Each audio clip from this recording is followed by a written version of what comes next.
NATO Americans وہ تھے جب یہ یہاں سے گئے ہیں تو جو وہاں پر رہنے والے لوگ تھے ان کو انہوں نے اسی طرح سے ختم کیا. تو وہاں پر کہیں ایک بوڑھا نیٹو امریکن بھی موجود تھا, اس کا سائنسدانوں سے ٹاکرا ہوا, اس نے پوچھا کہ تم کیا کر رہے ہو؟ تو انہوں نے کہا کہ ہم چاند کے اوپر جا رہے ہیں. اس نے کہا کہ اچھا وہاں پر ہماری مقدس روحیں رہتی ہیں تو ان کو بھی جا کر ہماری طرف سے یہ بات پہنچا دینا. تو انہوں نے کہا کہ ٹھیک ہے ہم پہنچا دیں گے, تو کیا بات ہے. تو اس نے اپنی لینگویج میں ان کو بتایا کہ یہ والا جملہ جو ہے وہ جا کر ان کو کہنا اپنی لینگویج میں. تو ان کو سمجھ نہیں آیا.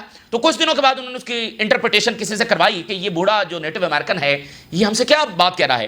تو اس بوڑھے امریکن نے یہ کہا تھا چاند کے, اسے لگا کہ چاند پر بھی انسان رہتے, تو اس نے پیغام بھجوایا کہ یہ جو ہیں یعنی امریکنز, یہ جو بھی آ کر تم سے کہیں ان کی باتوں پر یقین نہ کرنا. ٹھیک ہے, تو یہ ایک بڑا جو ہے وہ مشہور یعنی قصہ ہے امریکنز کے ٹرسٹ کے حوالے سے. اب دیکھیں نا اسٹیو وڈکوف جو ہے وہ الیگزینڈر پر زبان دے کر گیا تھا. الیگزینڈر کو حماس نے رہا کیا ہے بغیر کچھ لیے, صرف دیکھیں نا اس کے بدلے میں کوئی نہ تو کوئی قیدی رہا ہوئے, صرف انہوں نے اسٹیو وڈکوف کی زبان کے اوپر جب اس کو چھوڑ دیا. تو اس بوڑھے امریکن نے کہا کہ یہ جو بھی کہیں ان کی باتوں پر یقین نہ کرنا. اور اس کو لگا کہ بھائی یہ چاند پر بھی جا کر وہاں کے لوگوں کی زمینیں جب ان سے چھین لیں گے.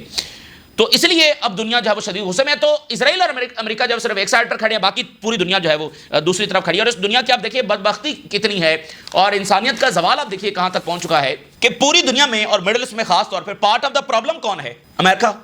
تو پارٹ آف دا جو پرابلم ہے وہ اپنے آپ کو پارٹ آف دا سولوشن کہتا ہے. وہی سالس بنا ہوا ہے. اس سے بڑا کوئی مذاق ہو سکتا ہے, اس سے بڑی کوئی ٹریجڈی ہو سکتی ہے, یعنی جو سارا کچھ کروا رہا ہے وہی پارٹ آف دا سولوشن بھی بنا ہوا ہے. تو اس لیے چائنا نے کہا ہے کہ امریکہ has failed to its legitimacy to lead the world. ٹھیک ہے نا.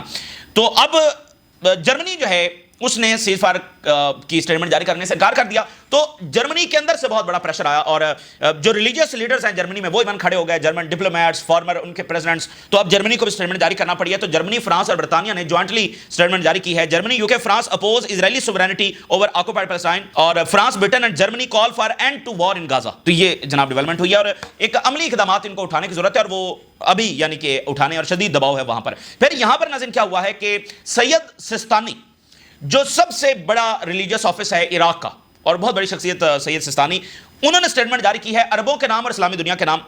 Grand Ayatollah Sistani, the Islamic world should not remain silent in the face of the Gaza's crime. عربوں کو انہوں نے کہا کہ یہ خاموشی اپنی بند کرو اور عملی اقدام جب اٹھاؤ.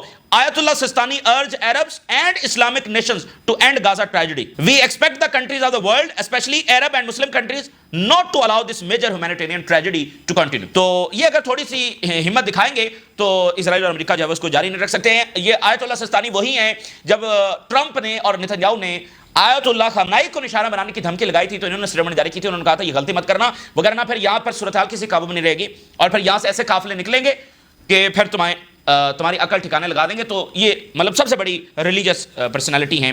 تو انہوں نے اسٹیٹمنٹ جاری کیا. عربوں کو دیکھیں نا, یہ بات تو اب اسٹیبلش ہو رہی ہے نا کہ بھائی عرب خاموش بیٹھے ہوئے ہیں, وہ کچھ بھی کرنے سے قاصر ہے, وہ کچھ بھی کر ہی نہیں رہے. سب سے بڑا خوف تو ان کے اپنے ذہنوں میں بیٹھا ہوا ہے. اب دیکھیں یہ ہماری بات تو نہیں, سید سستانی کہہ رہے ہیں کہ اپنی خاموشی اب توڑو. تو یہ جو ذہنوں میں انہوں نے خوف بٹھا لیا ہے نا, یہی اسرائیل کی طاقت ہے. ان کے ذہنوں کا خوف ہی ان کی طاقت ہے.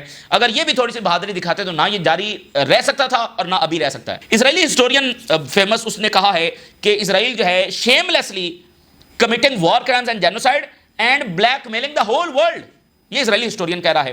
اور فریڈم فلوٹیلا اس کا جو جہاز آ رہا ہے غزہ کی طرف, اس کے اوپر ڈرونز گھوم رہے ہیں. تھوڑی دیر کے بعد اس کے اوپر ڈرونز آ جاتے ہیں اور ڈرا رہے ہیں کہ وہ واپس چلا جائے, لیکن وہ واپس نہیں جا رہا, وہ غزہ کی طرف بڑھ رہا ہے. Organisers of the flotilla making its way to Gaza says 16 drones spotted flying above boat. 16 drones جناب کچھ ہی دیر پہلے آئے ہیں اور ان کے اوپر چکر لگاتے رہے اور ڈراتے رہے ہیں. اب دیکھنا سیکنڈ کی بات ہوتی ہے نا, ڈرونز آپ کے اوپر ہیں, وہ ایک اسٹرائک کریں تو آپ ڈوب جائیں گے. تو اس سب کے باوجود جو ہے وہ آگے بڑھتے چلے جا رہا ہے فریڈم فلوٹیلا کا جہاز جو ہے. سینٹرل اسرائیل کا ناظرین ایک سٹی ہے اور یہ فلسطینیوں کا بڑا تاریخی شہر تھا. ٹھیک ہے نا, تاریخی ان کی یہ آبادی تھی جس کو 48 میں جو نقبہ ہوا یہاں پر فلسطینیوں کو نکال دیا گیا اور پھر یہاں پر انہوں نے قبضہ کر لیا. آج وہاں پر 10,000 اسرائیلی سیٹلرز جمع ہوئے ہیں اور انہوں نے جنگ بندی کی حمایت کی ہے. More than 10,000 people protesting against the war of extermination and starvation in the city of Sakhnin. یہ سینٹرل اسرائیل کا یہ ایک شہر ہے. In the occupied Palestinian territories in the 1948. یہ وہ جو 48 میں جس کو قبضے میں لیا گیا. 10,000 لوگ وہاں پر جمع ہوئے ہیں. اور ہیرٹس کیا لکھ رہا ہے کہ اکراس دی گلوب, پوری دنیا کا جو میڈیا ہے اس کا فرنٹ پیج کیا ہے؟ For pity's sake stop this now, Gaza hunger crisis takes front page across global media. یعنی غزہ میں جو ہنگر کرائسس ہے, پوری دنیا کا جو میڈیا ہے اس کا جو فرنٹ پیج ہے وہ غزہ کے اوپر ہے. تو یہ جو اسرائیل کی خاص طور پر ویسٹ کے اندر جو سپورٹ تھی وہ مکمل طور پر ڈسٹرائے ہو چکی ہے. اور ویسٹرن گورنمنٹس, یعنی دیکھیں نا ان کی کیبنٹس، ان کے لوگ، ان کے انسٹیٹیوشنز، ان کے تھنک ٹینکس، ان کے ڈپلومیٹس، ان کے آرمی کے لوگ، وہ سب تو اس کی مخالفت کر رہے ہیں، جس کا اب آپ کو ڈسپلے جو ہے وہ گورنمنٹس کے بیانیے میں بھی نظر آنا شروع ہو گیا ہے. تو ایک بولڈ فیصلہ یورپ کو بھی کرنا ہے. تو یہ مطلب نتیجہ ہے، ٹھیک ہے نا. اور جیسے وکی لیکس کے جو بانی ہیں انہوں نے کہا تھا کہ پچھلے 50 سالوں کی جو جنگیں ہیں وہ میڈیا لائز کا نتیجہ ہے، ٹھیک ہے نا. جو امریکہ اور برطانیہ چھڑی ویسٹ نے میڈیا لائز کا نتیجہ ہیں. تو میڈیا کے اوپر اب وہ یہ سارا چھاپ رہے ہیں کہ غزہ کے اندر جب یہ ہو رہا ہے. اچھا، آئزن کوٹ جو اسرائیلی فارمر آرمی چیف ہے اور شروع میں یہ وار کیبنٹ کا بھی حصہ تھا اور یہ بھی ایک بڑا برہم شخص ہے، آج کیا کہہ رہا ہے؟ یہ جو جنگ بندی ابھی یہ ریفیوز ہوئی ہے، تو وہ کہہ رہا ہے کہ نتنیاہو نے ریپیٹڈلی ایکسچینج ڈیل کو خراب کیا ہے for political reasons, not for Israel security, not for کہ یہ کوئی اسٹریٹجک وکٹری یہاں پر حاصل کرے گا، فار پولیٹیکل ریزنز. اور یہ الیکشن تک جو ہے وہ اس جنگ کو جاری رکھنا چاہتا ہے. جارج عبداللہ جو ہے 41 سال بعد رہا ہو کر بیروت پہنچے ہیں اور وہ ایک یعنی ریزسٹنس کی ایک بڑی پرسنالٹی ثابت ہو رہے ہیں. وہ موبلائزیشن کی اس وقت بات کر رہے ہیں 41 سال جیل میں گزارنے کے بعد، یعنی انہوں نے پورا جھنجھوڑا ہے آ کر سب کو. تو بیروت پر ایئرپورٹ پر وہ اترے تو انہوں نے خطاب کیا. 2 ہیڈلائنز میں آپ کے سامنے رکھتا ہوں. With resistance road home is never lost. George Abdullah from Beirut. Resistance جب تک ہے تو road to home is never lost, ٹھیک ہے نا. وہ ہمیں اپنا ہوم لینڈ مل کر رہے گا. George Abdallah returns home hailed as a symbol of unbroken defiance. یعنی انہوں نے ایک بڑا جذبہ اس وقت بکھیر دیا ہے، unbroken defiance کا وہ سمبل بن گئے. اور انہوں نے خاص طور پر مصر کے لوگوں کا ہے کہ وہ نکلے، اگر وہ نکلیں گے تو گورنمنٹ کے اوپر پریشر آئے گا. اور اوورآل عرب اسٹریٹ کے حوالے سے انہوں نے بات کی ہے. اچھا، سیریا کی جو ملاقات ہے پیرس میں ہوئی اسرائیل کے ساتھ، اور اس میں پتہ نہیں کیا انہوں نے بات کی ہے، لیکن ظاہر ہے کہ ان کی ملاقات ہوئی ہے.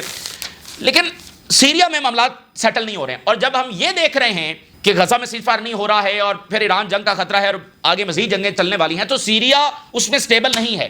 اب مثال کے طور پہ ایک بڑا واقعہ ہوا ہے، ادھر دروز ہیں تو ادھر ایلوائس ہیں، جو کوسٹل لائن ہے وہاں پر ایلوائس بیٹھے ہوئے ہیں.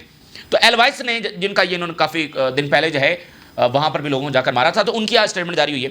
ایلوائس council reject government probe results warn of Syria divide. وہاں پر جا کر ایلوائس کو مارا گیا اور سیریا کی گورنمنٹ نے ایک انویسٹیگیشن کمیٹی بنائی اور اس کی جو رپورٹ آئی ہے اس میں مطلب وہ کہہ رہے ہیں کہ انہوں نے صحیح حقائق نہیں بتائے. اور ایلوائٹ کی جو کونسل ہے، یعنی سب کی جو نمائندہ کونسل ہے، انہوں نے کیا کہا ہے؟ Syria divide, threatens to Syria divide, کہ یہ آپ معاملہ خراب کر رہے ہیں. Call for political overhaul unity, warning that the current crisis risk further fragmentation. یعنی ادھر دروز کا مسئلہ ہے، ادھر الوائت نے آج یہ کہہ دیا ہے کہ آپ یہ سیریا کو فریگمنٹیشن کی طرف لے کر جا رہے ہیں، سیریا کو ڈیوائڈ کی طرف لے کر جا رہے ہیں. تو سیریا اس میں جو ہے وہ سٹیبل نہیں ہے. اور اگر غزہ میں سیز فائر نہیں ہو رہا تو ظاہر ہے کہ اثرات باقی ملکوں پر آئیں گے، تو سیریا پر بھی آئیں گے. تو یہ اسرائیل جو ہے وہ مڈل ایسٹ کو ایک بڑی جنگ کی طرف دھکیل رہا ہے.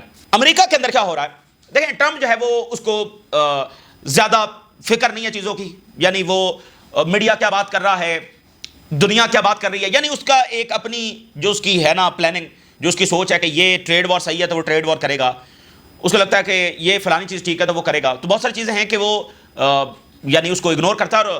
لیکن جو جیفری ایپسٹین والا معاملہ ہے اس سے باقاعدہ ٹرمپ پینک ہے، اس سے ٹرمپ باقاعدہ خوفزدہ ہے، اور اسی وجہ سے اس نے وہ فائلز روکی ہیں. حالانکہ اس نے جی ایف کینیڈی کی ریلیز کر دی ہیں، اس نے مارٹن لوتھر کنگ کی ریلیز کر دی ہیں، اور بہت ساری چیزیں اس نے ریلیز کر دی ہیں، لیکن یہ نہیں. تو باقاعدہ ٹرمپ ایک چیز کے اوپر پینک ہے، اور وہ ہے ایپسٹین کا معاملہ، جس میں نیا کٹا روز کھلتا چلا جا رہا ہے، وہ پنڈورا باکس بنتا چلا جا رہا ہے، اور یعنی وہ ایک ایسا اسکینڈل بنتا چلا جا رہا ہے جو اس کی آگے صدارت کے لیے خطرہ بن سکتا ہے. اب وہاں پر ڈیموکریٹس کہہ رہے ہیں کہ جو ایپسٹین کو برتھ ڈے لیٹر بھیجا تھا ٹرمپ نے، اس کی کاپی ہمیں دی جائے.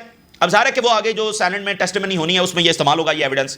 Democrats demand copy of Epstein birthday book featuring Trump, intensify congressional oversight over the Trump administration's handling Epstein related files. یعنی اب وہ ڈیموکریٹس یہ پریشر ڈال رہے ہیں کہ وہ فائلز کسی طریقے سے ریلیز کروائی جائے، جس میں اب یہ ہے کہ اگر ان کے پاس وہ لیٹر آ جاتا ہے تو ان کے پاس ایویڈنس ہوگا کہ اس میں ٹرمپ کا نام ہے، تو یہ ریلیز کی جائے، تو وہ سینٹ کے تھرو. تو اب یہ پتہ چلا ہے کہ جیفری ایپسٹین کے پاس ایک بک تھی جس میں جو بھی اس کو لیٹر بھیجتا تھا برتھ ڈے کا وہ اس میں رکھتا تھا. اس میں ٹرمپ کا بھی ہے اور اس میں بل کلنٹن کا بھی لیٹر ملا ہے، اور اس میں یہ بھی ہے کہ اس میں بش کا بھی نام ہو سکتا ہے، اوباما، بائیڈن، ان سب کا بھی نام ہو سکتا ہے، ٹھیک ہے نا. تو چونکہ پوری امریکن ایلیٹ اس میں شامل تھی، اور نہ صرف امریکن بلکہ ویسٹرن ایلیٹ بھی اس میں شامل تھی، تو پتہ نہیں کس کس کا جب اس کے اندر نام ہوگا. لیکن اب وہ مسئلہ اتنا امپورٹنٹ اختیار کر گیا ہے کہ ڈیموکریٹس کو لگتا ہے کہ یہ ٹرمپ کی صدارت کے لیے سب سے بڑا ایک چیز ان کے پاس ہو سکتی ہے. اور چونکہ وہ الیکشن کی تیاری شروع کر چکے ہیں، مڈ ٹرم الیکشن کی تیاری وہاں پر شروع ہو گئی ہے، جس میں وہ بگ بیوٹیفل بل ان کا مرکز ہے. پھر جنگیں دوبارہ سے، کیونکہ ٹرمپ نے وعدہ کیا تھا، جنگیں تو بڑھتی چلی جا رہی ہیں اور مزید آگے بڑھیں گی، ٹھیک ہے. اور غزہ کے اوپر بھی انہوں نے بات کرنا شروع کر دینی آنے والے دنوں میں، ٹھیک ہے. اور اوپر سے یہ ایپسٹین والا معاملہ. تو اور پھر ٹرمپ نے اوباما کو کہا ہے کہ یہ جو ویڈیو ڈالی ہے کہ یہ گرفتار ہوگا اور جیل میں جائے گا، تو وہ ایک الگ سا کرائسس جب وہاں پر شروع ہو گیا۔ آخر میں یورپی یونین کے اوپر شدید پریشر ہے کہ وہ باتوں سے نکل کر اب عملی اقدام اٹھائے۔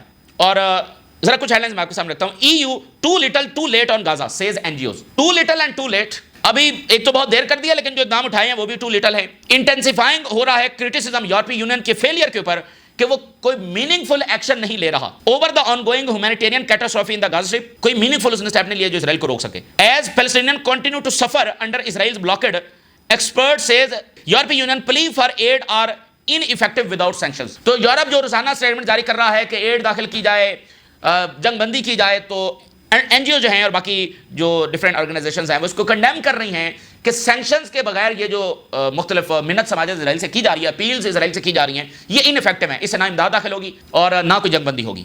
اس لیے یورپ صرف ایک فیس اس کا کرنے کے لیے، یعنی کہ کور کرنے کے لیے، tweets do not feed people, tweet کر دینے سے لوگوں کا پیٹ نہیں بھر جائے گا۔